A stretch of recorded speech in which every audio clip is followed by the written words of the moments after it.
Very good morning. It's Penyuel the Black Pen. Penyuel the sword pen, Penueli Penny, Elimnyama, Usiba Ulunsundu.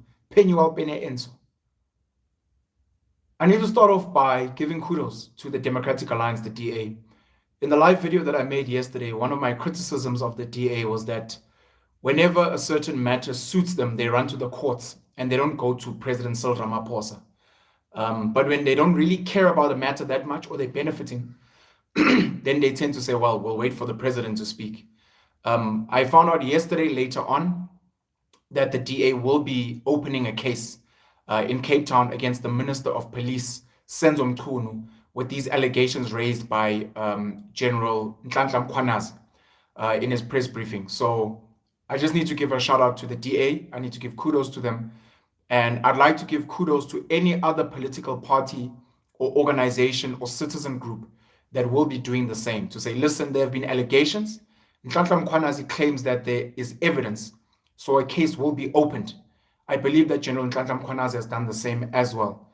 And then it's going to be from there in the court case whether Nhlanhla Mkhwanazi was lying and his evidence doesn't hold up in court, or if there's actually something to be said. And for Senzo Mchunu, maybe a Shadrack Spear, the Deputy National Police Commissioner, and others to account. And then more than anything, we also still need to find out about this drug cartel that has been mentioned. Who are the names? Who are the players? Etc. etc. Secondly, I want to give kudos, man, to Operation Do. I need to give kudos to the Patriotic Alliance. I need to give kudos to Action SA, and I need to give kudos to anyone else who is trying to speak on behalf of ordinary South African citizens who are not happy with undocumented immigrants in South Africa. It speaks to leadership that is saying we are listening to the cries of the people. We are going to do something. Uzandile Dabula, of the president of Operation Dudula, has been going on platforms trying to explain their stance, speaking about Section 27 of the Constitution, speaking about Section 17 of the Immigration Act in South Africa, and saying people are not happy. And because the so-called politicians are not doing enough, we are getting organized ourselves and we are doing something about it. And I think that deserves a mention. Someone in the comments said yesterday that the IFP has also been vocal around undocumented immigrants. And some people have said even some of the other political parties like the DA have uttered certain things around undocumented immigrants and that they shouldn't be here as well. Just before I continue, man, I'm planning to train myself to start calling these people undocumented immigrants instead of illegal foreigners.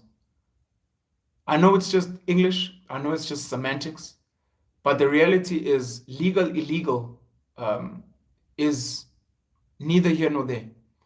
There are foreigners in South Africa, immigrants, and they are here legally. They have got the documentation. So the difference between them and undocumented is just their documentation. The legal, illegal is a law, of course, but it's once you have the documents, you are fine, number one. Number two, the concept of a foreigner is something alien. It's something unwanted. It's something that shouldn't be here. You are foreign. Versus an immigrant, which is someone who has traveled, someone who's moved, someone who's migrated. So undocumented immigrant to me is more of a accurate descriptor than an illegal foreigner. An illegal foreigner sounds like a cockroach, sounds like a rat. And I think a lot of these people are undocumented. They do not have the right documentation, and they are migrating. People migrate all the time. There are South Africans that are in the UAE, that are in America, that are in Canada, that are in Europe, that are in Asia, that are migrants, that have moved there for whatever reasons make sense, whether it's sports, whether it's work, whether it's for love, they've married someone, etc. And they have the documents. They are documented migrants. I wouldn't necessarily call them legal foreigners. A foreigner is an alien. They are migrants. They just migrated there and they are documented. So I know it's semantics, but it's something I want to train myself. Undocumented immigrant, more than illegal foreigner. One of the points I forgot to mention yesterday, which was very important, and I'm going to emphasize it again, is the big issue that we have with undocumented immigrants in South Africa is the African National Congress. It is the ANC. The beginning and the end is there. If you want to know why the rule of law is not being respected, it is because of the upholders of the law, which is the ANC. The ANC is responsible for the setting of the laws, for the implementation of the laws, to ensuring that there are personnel, there's a staff, there are departments, there are resources, there are guns, etc., that ensure that laws are followed.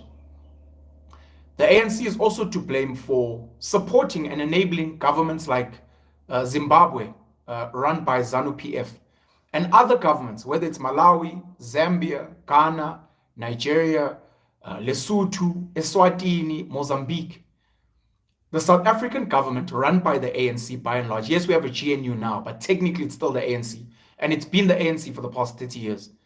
They have favorable relationships with these governments, and they are not holding them to account to say, your people are here. I have a home. Your children are here. Your children, some of them are causing problems in terms of crime. Many of your children are coming here and eating our food. They shouldn't be here. We didn't give them permission. But I get along with the parents next door. So again, the ANC government is responsible for being an enabler for these other governments to say, why are your people here? Why are you not doing something about it? We have problems. So again, the ANC. But the ANC doesn't vote for itself. The ANC does not fund itself. The ANC has got funders, very wealthy people, black people, a lot of white people, a lot of foreigners that fund the African National Congress so that they can run in elections, so that they can keep running as an organization and as a political party. The ANC has got funders. Those people are responsible for what the ANC is doing. Again, the ANC doesn't vote for itself. They are ordinary South Africans, the majority of them being black, keep voting for the ANC. Yes, they are not voting for corruption. Yes, they are not voting for undocumented immigrants. But they are voting for the political party that is responsible for that. They're like, no, but I'm voting for social welfare. I'm voting for grants. Maybe it is thanks to the ANC that I have the job that I have now. But you are the reason we have the ANC. Who should we vote for, Pen? You should vote for political parties or governors that uphold the rule of law. Who is that? We do not know. You can then decide, because I think most of these political parties are the same. But the funders of the ANC, the voters of the ANC, and the ANC members and leaders themselves are number one responsible for why we have undocumented immigrants in South Africa, led by Cyril Ramaphosa, the president of the ANC, and Paul Mashatile, the deputy president, and the secretary general, Fikile Mbalula. We are going to fight with each other. You are going to fight with me. I'm going to fight with you. We're going to fight with white people. We're going to fight with people that own restaurants. We're going to fight with people that... We're going to fight with everyone else. But the issue is the African National Congress, its funders and its voters. And as of last year, the DA and some of the alliance partners in the GNU who have given their votes to the ANC to ensure that the ANC continues to govern, they then become complicit in undocumented immigrants. So the DA now becomes complicit. The IFP, the PA, the PAC, I'm not sure who else I'm leaving out, the Good Party, I'm not sure who else I think the Freedom Front Plus as well. They are now complicit. The ANC was blamed by itself because it was the majority party running the government. Now they have partners, and they are complicit in why we have undocumented immigrants in South Africa. Posted a tweet yesterday, and it had a lot of people very, very angry with me. I don't mind being the punching bag for angry South Africans because they don't want to blame the ANC and they don't want to blame themselves, very importantly. I wrote this tweet. I saw it was trending on Twitter. I saw it was trending on Facebook. People were posting it on their WhatsApp statuses and the like. 9 July 2025 at just after 11:30 in the morning. As I post this, the tweet has got over 365,000 views and over, over 700 retweets as well. The tweet reads, undocumented immigrants pay VAT, fuel levy, and other taxes in South Africa. Only 12% of South Africans pay income tax. The other 88% are no different to undocumented immigrants. What that means is some of the tax funding, public hospitals, and I forgot to even mention public schools, because a lot of undocumented immigrants, their children are allowed to be at the school legally protected by the Constitution. Some of this funding comes from undocumented immigrants, and people are angry. You can get angry. Nothing that I said here is a lie. You can argue that it's propaganda. You can argue that Penal sounds like he's defending these people. Sure, that's your opinion. Undocumented immigrants in this country are here having broken the law. They shouldn't be here. They were meant to go through the border gates. They were meant to not cross through our non-existent border fences. They were not meant to pay bribes to home affairs officials, but they are here. And now that they are here, anytime they buy from a shop, they pay VAT. If for whatever reason they have access to financial services, they pay VAT. If they are buying from you, they pay VAT. Anytime they pour petrol, anytime they pour diesel, anytime they buy paraffin, anytime they smoke a cigarette, anytime they drink alcohol somewhere, they are paying tax. Those taxes are collected from those same undocumented immigrants. They are added to the tax coffers of South Africa, which is about 2 trillion rand. And that money is then spent on running public schools where there are children of undocumented immigrants, and the public hospitals where the undocumented immigrants go there as well, where your Operation Tutulas and the PA are turning them away. So as much as you are defending so-called South African infrastructure, some of that infrastructure is being maintained by the taxes of undocumented immigrants. Only 12% of South Africans pay income tax. I said this in my video yesterday. We've got 7.5 million taxpayers in South Africa in a country with 62 million people. 7.5 million. And 200,000 of those people pay 30% of the tax. If I had to guess, maybe a million South Africans pay 70% of our income tax. The biggest tax drivers are personal income tax, the individual, when you get paid, your pay slip, you pay as you earn. You've got your corporate or company tax, very small hundreds of companies that pay that. And then you've got your value added tax, which is paid by everyone, except for VAT exempt products, VAT zero rated products, your bread, your maize meal, your rice, your cooking oil, and others.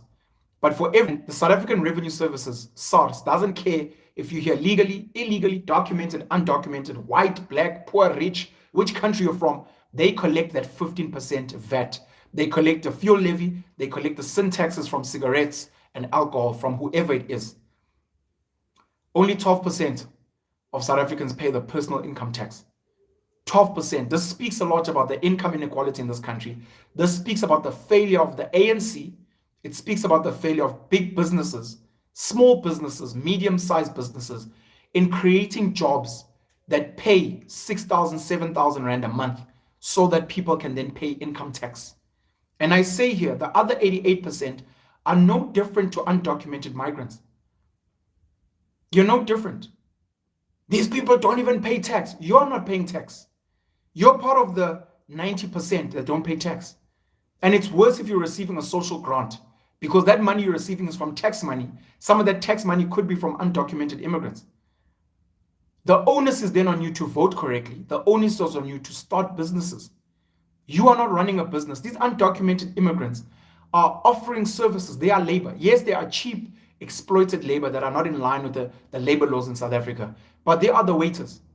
They are the scooter drivers for Checkers 60, Mr. D, Take a Lot, and others. They are car guards. They are washing cars. They are fixing cars. They are running spaza shops. They run enterprise and they make money. You're sitting at home collecting a grant, living in a free RDP. You are enjoying public healthcare, public schooling for your kids that is funded by the middle class, the small 12%, at least from a personal income tax perspective, and also funded by undocumented immigrants.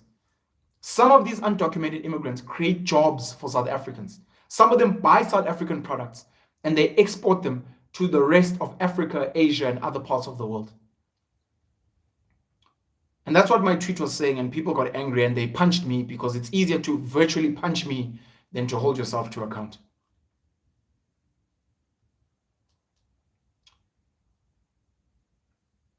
Ntate Herman Mashaba, the leader of Action SA, who I have very huge respect for, was one of the people that retweeted. And he said, basically what you are saying here is that part of funding our fiscal is from the proceeds of crime. South Africa does not want taxes from the proceeds of crime. So part of the funding of our fiscals from the proceeds of crime. And if he is saying that undocumented immigrants paying tax is a crime, if he is saying that, then sure, that's fine. But if he's saying it's from the proceeds of crime, drugs, prostitution, and the likes, then no, not all undocumented immigrants are involved in those. Many of them are running noble businesses. Yes, they are in South Africa illegally, but the businesses they run are noble. So if that's what he's saying, then no, I have to fundamentally disagree. He says South Africa does not want taxes from the proceeds of crimes. If he's saying that SARS does not want to collect money from drugs, prostitution, human trafficking, and the like, I agree with him. The question becomes, how does SARS track that? But if he's saying that SARS doesn't want money from VAT, from spaza shops, they don't want VAT collected from undocumented, SARS needs to go out and say, yes, we don't want their money. And the question becomes, how are you going to track? How are you going to track that the money that's documented immigrants is theirs? That's very interesting for me. I decided to respond to him. Good day, Dr. Herman.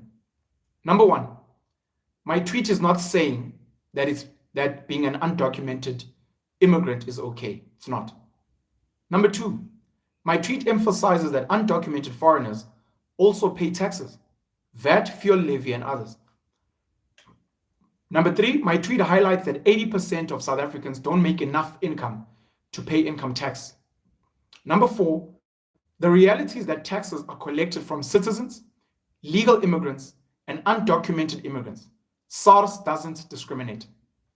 Number five, the government does not care about deporting foreigners, nor setting up borders. Number six, there's corruption at Home Affairs, in government, and at the borders.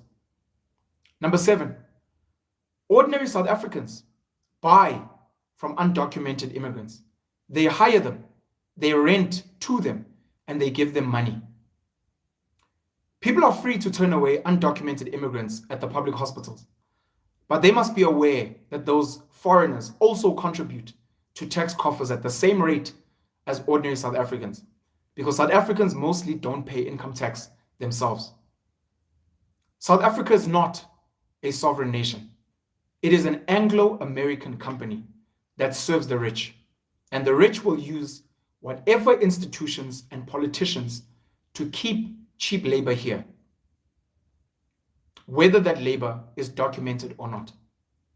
Lastly, undocumented immigrants create a lot of jobs for locals and also export a lot of South African products to their home nations, adding to the South African GDP.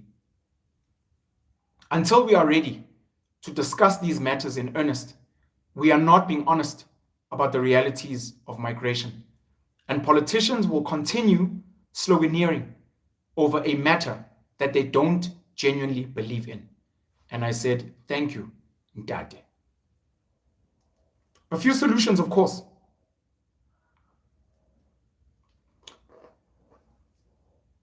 You know, when Gates and McKenzie and others say hashtag Abahambe, I think they are speaking to the wrong group. Undocumented immigrants will not leave. They will not leave South Africa or any other nation where they can benefit financially. In the same way, people from other parts of South Africa, especially rural South African townships, will not leave the cities and the towns where they can make money.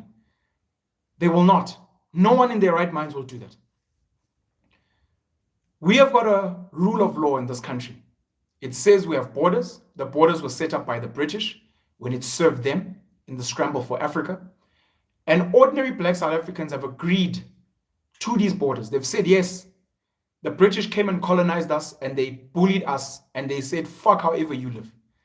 And we now believe in those borders. And we have laws. And those laws say that if you are not willing to get a work visa, a study visa, a business permit, you cannot come to South Africa, or a tourist visa to visit for a short period. That law is set by our government and is meant to be implemented and followed through by our government and the legislature, the courts. Those laws are not being followed. The government is not doing that, and they are not even building borders. Number one. Number two, when it is shown that there are people that are here that should not be here, non-profit organizations, non-governmental organizations, NGOs that are funded by wealthy people, and then other organizations like the South African Human Rights Commission refuse for these people to be sent away who are violating the law.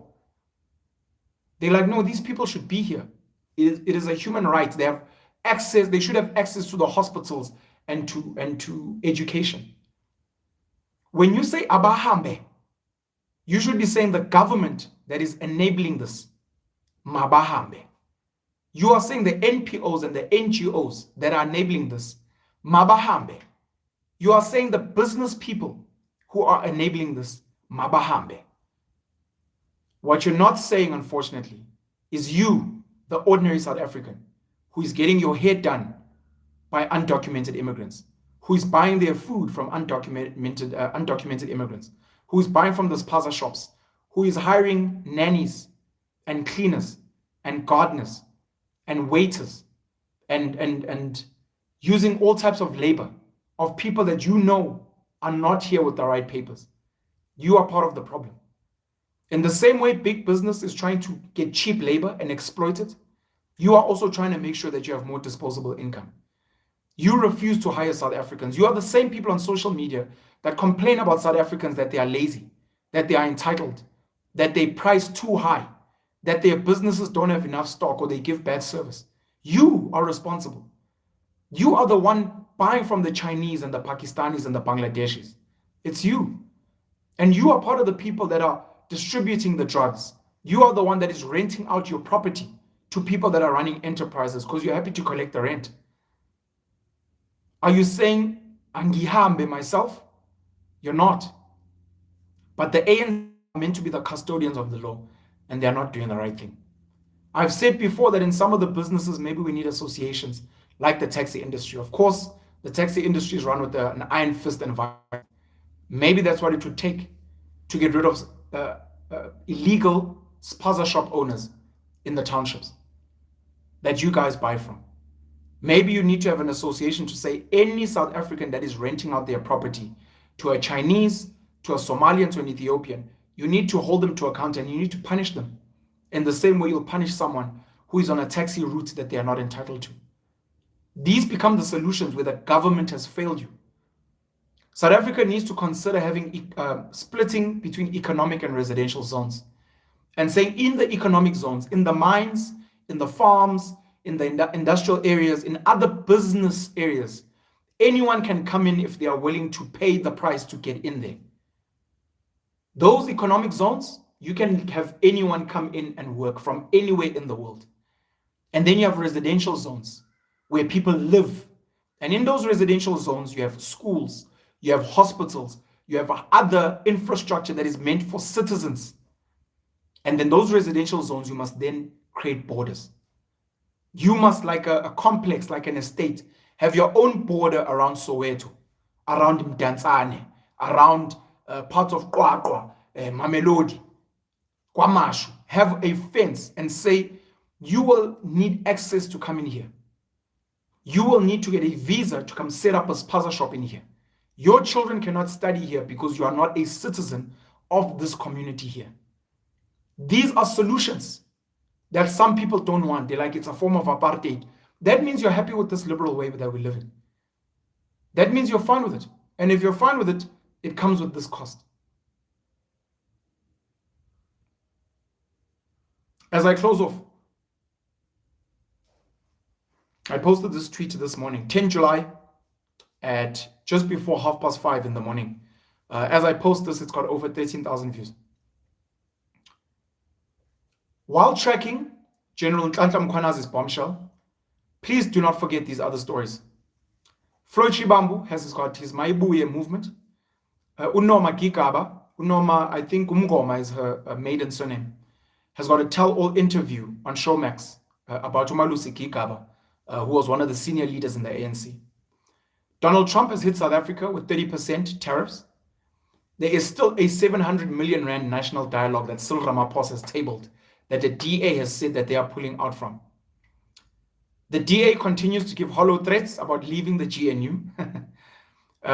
Many of us are not currently aware of the progress of Ibrahim Traore in Burkina Faso. Gayton McKenzie's son has bought himself a football team, as named, I think it was Supersport United. He's renamed it to Siwelele FC, Bloemfontein Celtic, and there have been controversies around that.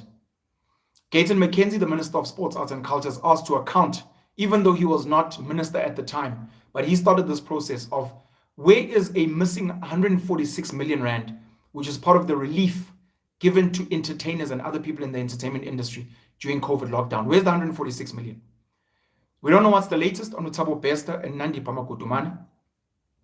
We saw the passing of ex-Deputy President Didi Mabuza, and we haven't really been speaking about his legacy. The most silent deputy president we've ever had. The cat. His 9 lives are now up. His legacy, good and bad, we have not really spoken about.